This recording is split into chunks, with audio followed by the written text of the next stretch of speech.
Hello and welcome to AD education. मैं हूं अमित दीक्षित और आप देख रहे हैं इस समय NIOS DLED sample question paper solution series. यहां पर इन वीडियो सीरीज में अभी तक आपको NIOS DLED का जो सैंपल पेपर है नए पैटर्न पर यह आधारित है, उनके सॉल्यूशंस यानी उन प्रश्नों के उत्तर आपको यहां पर बताए जा रहे हैं हिंदी और इंग्लिश में। Here we are suggesting answers for NIOS DLED sample question paper in Hindi and English both.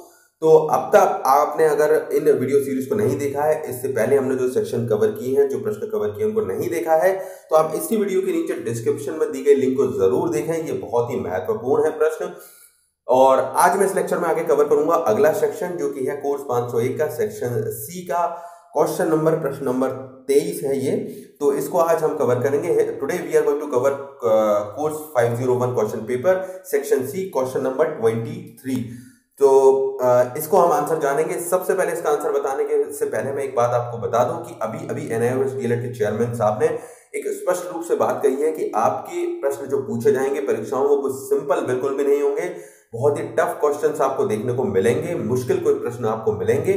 अब वो मुश्किल प्रश्नों की श्रेणी में आप इस तरह के प्रश्नों को रख सकते हैं जो इस सेक्शन सी में हम कवर कर रहे हैं। आप इन प्रश्नों को बड़े ध्यान से समझें कि किस तरह के इन तरह के प्रश्नों को आंसर हमें करना है, किस तरह से हम इन प्रश्नों को हल करेंगे।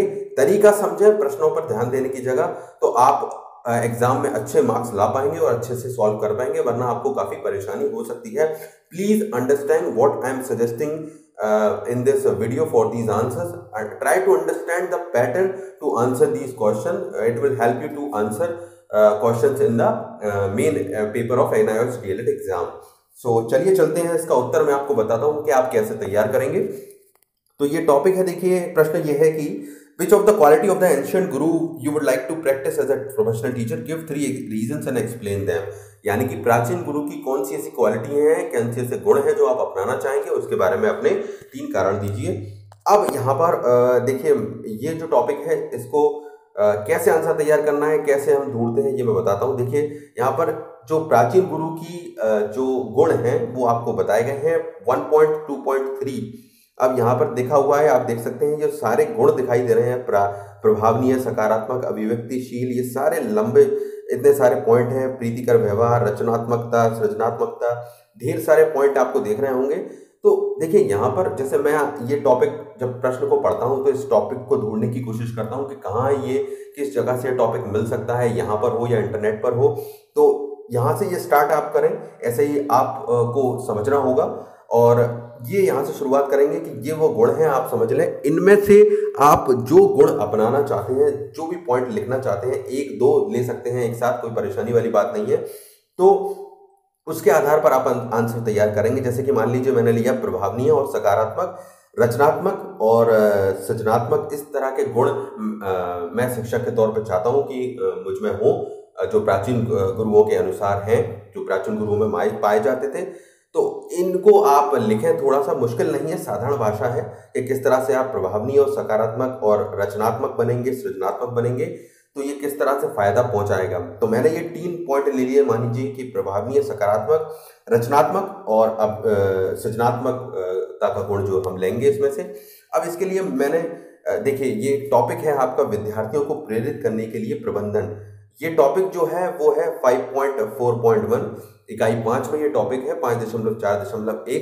For those teachers who want to answer in English of this question, please refer unit 1 of course 501 and topic 1.2.3 and topic 5.4.1 unit 5 for this answer। तो जैसा कि मैंने आपको बताया कि उसके बाद आप ये लिखें, देखिए यहाँ पर लिखा गया प्रेरित करने के लिए प्रबंधन। अब ये टॉपिक कोई डायरेक्टली आपके प्रश्न से जुड़ता नहीं, मतलब डायरेक्ट आंसर नहीं है इसका, लेकिन मैंने ये इसको समझा कि किस तरह से हमारे प्रश्न की आवश्यकता से जुड़ सकता है, क्योंकि हमने लिया है प्रभावनीय, सकारात्मक, रचनात्मक, सृजनात्मक गुण जो एक अपन अपना सकते हैं प्राचीन गुरुओं के। तो उससे ये जुड़ेगा कि तो उस टॉपिक में आपको ये प्रेरणा के बारे में कि किस तरह से एक अगर आपके अंदर ये गुण होता है कि आप प्रेरणा दे सकते हैं बच्चों को, सृजनात्मक हो सकते हैं, सकारात्मक रचनात्मक हो सकते हैं, तो उसके अंतर्गत ये टॉपिक में आपको ये आंसर मिलेगा। तो यही बताया गया है इस टॉपिक में कि प्रेरणा किस तरह से मदद करती है, विद्यार्थियों को हेल्प करती है। अगर आप एक प्रेरणा प्रदान करने वाले शिक्षक हैं, रचनात्मक हैं, सृजनात्मक हैं, तो ये आप लिखें 5.4.1 में। ये कुछ देखिए पॉइंट दिए गए हैं। प्रेरणा स्तर को बढ़ाने की रणनीतियां आप कैसे बनाएंगे। अब इसमें बदलाव ये करें आपकी, यहाँ आपको से पूछा गया है कि आप क्या कहेंगे, तो यहाँ इस तरह से इनको लिखें कि आप ये प्रश्न बता रहे हैं, आप इसका आंसर लिख रहे हैं कि मैं विद्यार्थियों की प्रेरणा स्तर को बढ़ाने के लिए ये रणनीतियां अपनाऊंगा। तो ये पॉइंट आप लिख लें वहां पर, और उसके बाद आप एक एग्जाम्पल दे सकते हैं। ये एग्जाम्पल भी दिया हुआ है यहाँ पर, देख सकते हैं आप, और इसमें भी आप अपने आप को रखें और अपना रेफरेंस लेते हुए इसको लिखें कि आप ऐसा बता रहे हैं कि मैंने ऐसा किया और इस तरह का प्रयोग किया विद्यार्थियों के साथ में, इस उदाहरण में जो किया है। तो इसमें आप आपके जरिए आप ये बता पाएंगे किस तरह से रचनात्मकता और सृजनात्मकता हेल्प करती है विद्यार्थियों को पढ़ाने में और आपको एक बेहतर शिक्षक बनने में। तो आप समझ पा रहे हैं कि ऐसे आंसर नहीं है जो आपको सीधे सीधे मिल जाएंगे, ये बहुत ही स्मार्ट आंसर्स हैं, एक तरह से टफ क्वेश्चंस हैं, और आपको दिमाग लगा के इनको लिखना होगा। सीधा सीधा बच्चों जैसे ये आंसर नहीं मिलेंगे आपको, ना ही NIOS आपसे पूछने वाला है, जैसा कि NIOS के चेयरमैन ने स्पष्ट किया है। तो आप अपने आप को ऐसे तैयार करें, आप आंसर बनाना सीखें, ना कि आंसर लिखना। ये मेरा सजेशन है, तो आप इस आंसर को कर लें। So please try to understand what I am suggesting in this video and refer to write the answer in main exam of DLED, NIOS DLED। So इसको आंसर को डाउनलोड करने के लिए लिंक मैं वीडियो के नीचे आपको डिस्क्रिप्शन में दे देता हूँ। Please refer link given in the description below to write this answer. तो आपको हेल्प होगी, तो आप समझें और करें। बस यही मेरा इस वीडियो में सजेशन है, आगे भी मैं आपको बताता रहूंगा।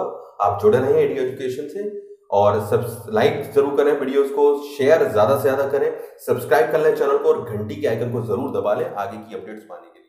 Thank you.